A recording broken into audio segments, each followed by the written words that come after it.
Good morning.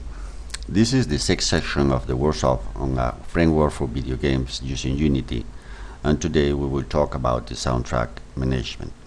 Music is another of the key factors of the experience of a video game, but it has a big difference with the sound effects. While the sound effects live in the area of a scene or a moment of a scene, the music remains through an entire video game. When we move from a scene, we want to stop all sound effects of that scene, but do not always want to stop the music. In fact, most of the time we do not stop the music at all. The music assistant allows us to have a repository with all the clips that form the soundtrack of a video game, the same way we do for other components. It also allows to keep active a clip even if the scene changes. It allows us to define what clip we want to play and allows us to play clips sequentially or randomly.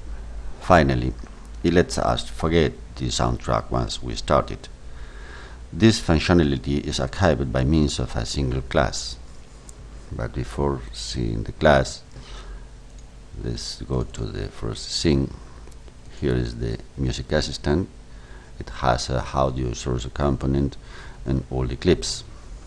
If we see the code, this is the music assistant code.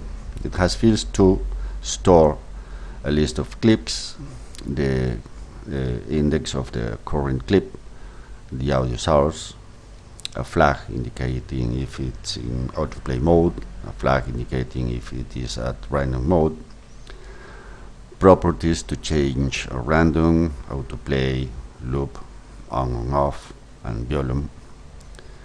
When awake, the script gets the audio source component and prevents the game object from being destroyed when the scene changes.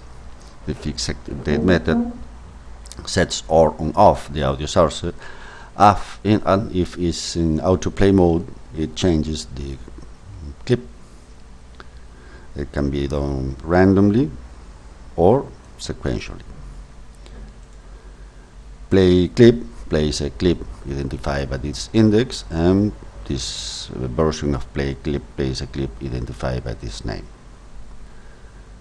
The soundtrack management of this video game is done with 3 lines of code.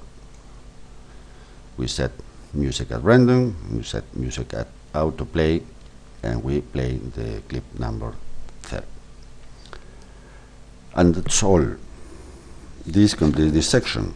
Please find the code in the repository. In the next section we will see the user interface management.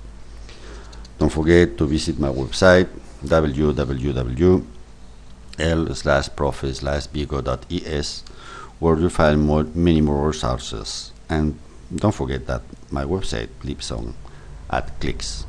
Thank you for your time.